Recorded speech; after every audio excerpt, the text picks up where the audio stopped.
Another new week means another new Jonathan Kuminga update as the saga continues to roll on throughout the 2025 NBA offseason. You're watching Warriors Today by Chat Sports. I am your host, Tyler Smith, and on today's show, no new real developments just yet on the Kuminga front, but there are new updates on what's really going on behind the scenes and really why this has not been finalized and a decision has yet really to be made on Jonathan Kuminga's at least short-term future, whether it be with the Golden State Warriors or the two sides find a partner to complete a sign and trade. This coming in from Brett Siegel over at Clutch Points. He says that Kuminga's camp wants a big deal. This is why everything is being held up pretty much so far.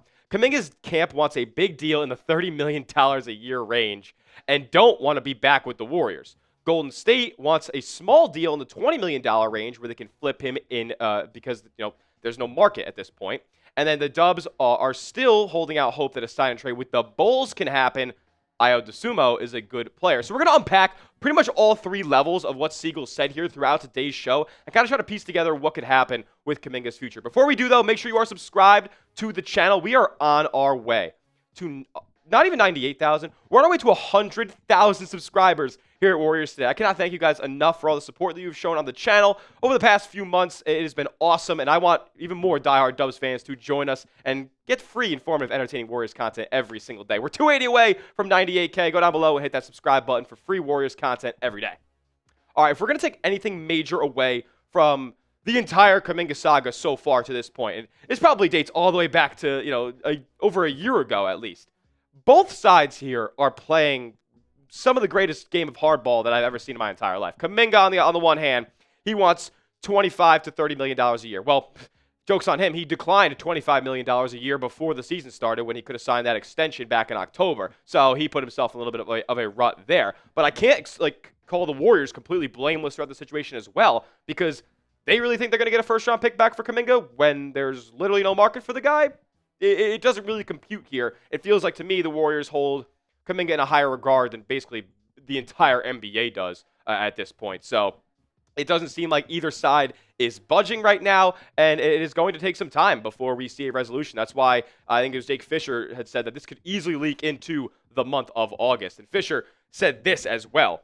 Sources say that the Warriors have expressed reluctance to go that high in price, talking about $25 to $30 million annually, on a long-term agreement while also seeking some level of first-round draft compensation in any theoretical trade that ships Kuminga elsewhere. Now, we do know that they did decline a deal from the Sacramento Kings that involved 2 second-round picks coming to Golden State. The main piece of that deal was Devin Carter, who was a first-round pick back in 2024. So, in a way, they were getting that, but they obviously declined the offer. They called it a buy low attempt by Sacramento there. So we'll see if anything else materializes. The Warriors do have some interest in Keon Ellis, but Sacramento has not been able to make him available in trades to this point. Look, from the entire league, the Kuminga market is basically non-existent. Like, there are no teams that can go out there and sign him to an offer sheet outside of the Brooklyn Nets, and we know that has not been the case just yet. It doesn't look like it will be either. They got their own restricted free agency nonsense going on. And then everybody else around the league either has to send out assets in order to take back Jonathan Kuminga, or they're not going to get him. And then the Warriors, on the other end, they're not going to take some of these deals that teams are going to be throwing out there. It's just there's running in circles, and it doesn't seem like there's any end in sight. But let's look at the landscape of who is interested or who could be interested in Jonathan Kuminga. Now, the rumors for the better part of a year were that the Nets were kind of in on Kuminga. They were going to bring him in as they had 2 max slots open this offseason in their cap space. But the reports came out pretty early on this offseason that they never were going to offer a deal, that there was never any rumblings of Brooklyn sending out an offer sheet for Jonathan Kuminga. So you can pretty much count them out at this point. Plus, I don't really love many of their trade assets. Would have loved Cam Johnson, but we know how that all turned out. The Kings, on the other hand, they actually sent in the only reported offer that we've seen for Jonathan Kuminga to this point. It was Devin Carter, former Warrior Dario Saric, along with 2 second-round picks. And look, you guys can hate me in the comments. I probably would look back after I said I wouldn't take it. I probably would take it at this point. I think Devin Carter is enough of he showed me enough in summer league this past trip down that he's going to be a serviceable enough NBA player. Not great size, but I just think Kuminga is such a bad fit, and there's just bad blood and awkwardness there that it would just be better to take another flyer on a young cat. The Heat are another team that we've heard has had interest in Jonathan Kuminga.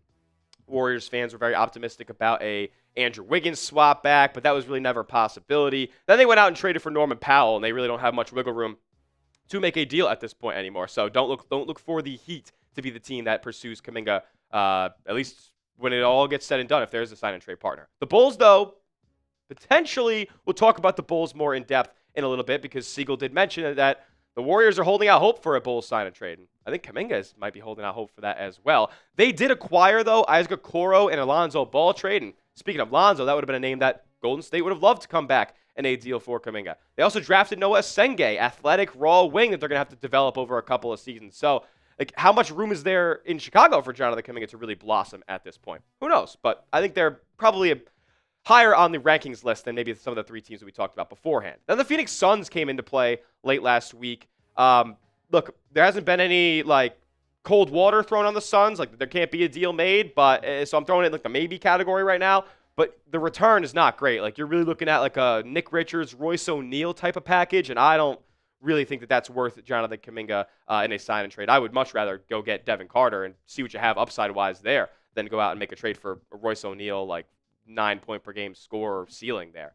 Overall, this is a really sad story, to be honest. Like, because as much as you guys think I might hate Kuminga, I'm not wishing ill will on him. I'm not hoping that he's a bad basketball player for the rest of his career. I just know that he's not going to be a great basketball player on the Golden State Warriors playing alongside Steph, Draymond, Jimmy. If you disagree, you disagree, but I know that to be a fact at this point. But it's unfortunate because Kuminga wants to get paid. He wants to be an all-star. Golden State wants to keep him and kind of like harbor that a little bit. The chances of him ever becoming an all-star would be very low in Golden State. And the likeliest option at this point is that he does end up coming back to Golden State, and it is a situation where it's awkward and they're looking to trade him down the line, and it just there's an expiration date on him after as soon as he signs a contract. Like, it's not really a good position you want to be in. So now we try to like see if anything's out there at this point. Like, can they make a move? Can they figure out a sign and trade for Jonathan Kuminga? Well, is Ayo Dosunmu the key to the puzzle here? Are the Chicago Bulls the ideal trade partner? Look, I know they are not a good, well-run organization, so there's an outside chance that we could get them to be swindled into a Kuminga deal here. Is it going to be centered around Ayo Dosunmu? Who knows? We'll talk about that in just a moment. But the Bulls, they have their own issue. They have their own problem of their own, and that is their own restricted free agent, Josh Giddey, who wants the same, if not more money than Jonathan Kuminga in free agency. Well, and he does deserve that. He was pretty solid. He also was traded for Alex Caruso, which the Bulls cannot afford to let the guy that they traded Alex Caruso for walk in free agency as a restricted free agent guy. So we'll see how this saga goes. It doesn't seem like there's been much progression, although there have been some nice, like solid talks like between the two sides of Giddey and the Bulls. I read up on that last week, so it looks like that's going to be happening. He's going to be going back there, but can they get both Josh Giddey and Jonathan Kuminga under contract in Chicago? Jake Fisher reported this on the Bleacher Report little free agency podcast that he was on. He said Kuminga's reps were trying to figure out some sign and trade scenarios that would have gotten both Jonathan Kuminga and Giddey paid in Chicago, both of them. So this is where it all ties in together. Golden State's holding out hope that a Bulls deal could happen, and Kuminga's team is trying to orchestrate a Bulls move as well. So it really seems to me that this is the team that is likeliest, has the best assets to go out there and make a Kuminga deal. And like I said, they are a badly run organization. Their front office is a joke. They have been in purgatory forever. They have been one of the worst ownership groups in all of major sports forever. Like, if the Bulls didn't have Michael Jordan, they might be disbanded as a franchise at this point. They might have moved them to somewhere to this point. So I'm optimistic that they could get a deal done with a pretty, mediocre at best front office. And the guys they have in tow, like, I think are pretty solid, man. Like, we did this with the Heat. We did this with the Suns. The Bulls, by far, have the best crop of players that would fit in these Kuminga sign and trade scenarios. Like, Jalen Smith, Ayo Dosunmu, boom, right there. Vucevic, Dosunmu, why not? We can make something happen there. Kevin Huerter, you need a sharpshooter? Sure, we'll do that too. It makes a little bit too much money for my liking, to be honest. But Kobe White, you want to do that one-for-one swap that I've been talking about the whole time? Then, yeah, you could do that as well. I'll say this about Kobe White, though. The Bulls are actively trying to move him. And if the Warriors wanted Kobe White, they would have traded for him already. Like, the deal would already be done, in my opinion. Like, Chicago's clearly said that they're open to, if not trying to, find a trade partner for Kobe White.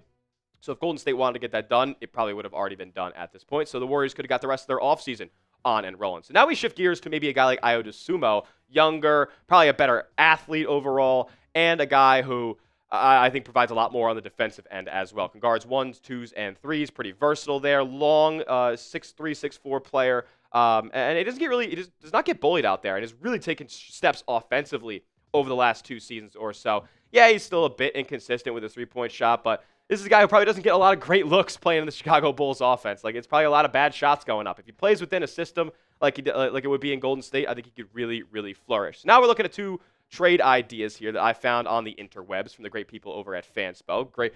You guys do some great stuff over there, you hoop heads. But this one sends in Nikola Vucevic, Ayo Dosunmu, and a top 5 protected first-round pick for Kuminga and Giddey Santos. Like, I'd be all over this trade. I think the Warriors' interest in Vucevic is a little bit overstated to this point. They didn't make a deal for him at the deadline. There hasn't been much rumblings about him this summer, so we'll see if they would want to do something like this. I would be so down to make this deal I just see on screen right now, but I would also be down for this 4-team mega deal that sends Ayo Dosunmu, Nick Richards. Warriors get a little bit younger, more athletic, don't have to feel pressure to start a guy like Nikola Vucevic who's so bad defensively and play him big minutes too. So you get like a nice younger athletic center. You can kind of play as your third guy or like your second guy if you need more defense off of the bench in favor of Quentin Post.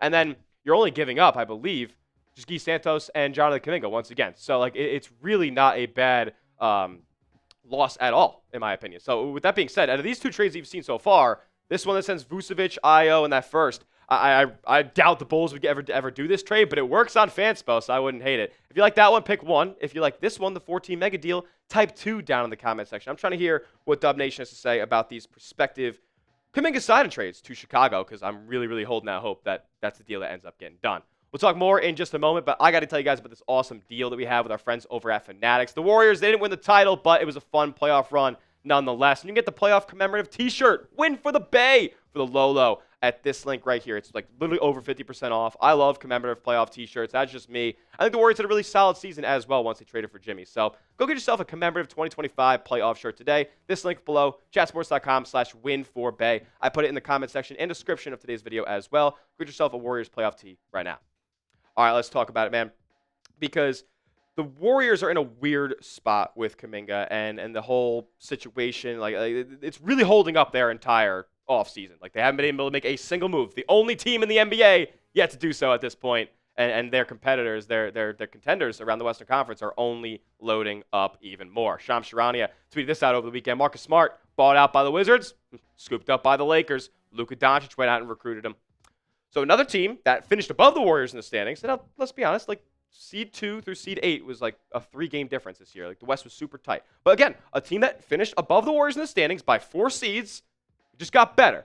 Also, they got a center that probably the Warriors could have used in DeAndre Ayton. Now, those guys were never coming to Golden State, but still, teams around the Dubs are getting better. Everybody continues to improve. Everybody is gotten better in the West. Rockets got better. OKC, they won the title. Who cares? They probably got better just with age. San Antonio got better. Minnesota got better. Like, Dallas got better. Like, there's so many teams that got better in the Western Conference. The Warriors are sitting on their hands still at this point. But to reassure you guys a little bit, Siegel did follow it up with this before we get out of here on today's show. Al Horford and DeAnthony Melton are widely expected to sign with the Warriors. A handful of NBA of teams at Summer League said that Horford and Melton have verbal agreements already in place with Golden State. And now Jonathan Kuminga's situation is what's holding that all up. So those are the 2 names that's going to be coming on the back end of Golden State's rotation here, and I'm excited for them both to join the squad, but I do think the Warriors probably need another 1 or 2 free agent additions, whether it be on the vet min or they could figure something out in the biannual exception or something along those lines to get more reinforcements on the back end of that bench. What do you guys think? Name a player that the Warriors should sign. Name one down in the comment section. But you cannot say Al Horford. You cannot say DeAnthony Melton. Name a player that the Warriors should sign that's still available in free agency down in the comment section. Make sure you are subscribed to the channel. We're on the road to 100K, baby, right here at Warriors Today. The best Warriors offseason content on YouTube, right here, youtube.com/WarriorsTV. See you in the next one, and as always, let's go Dubs.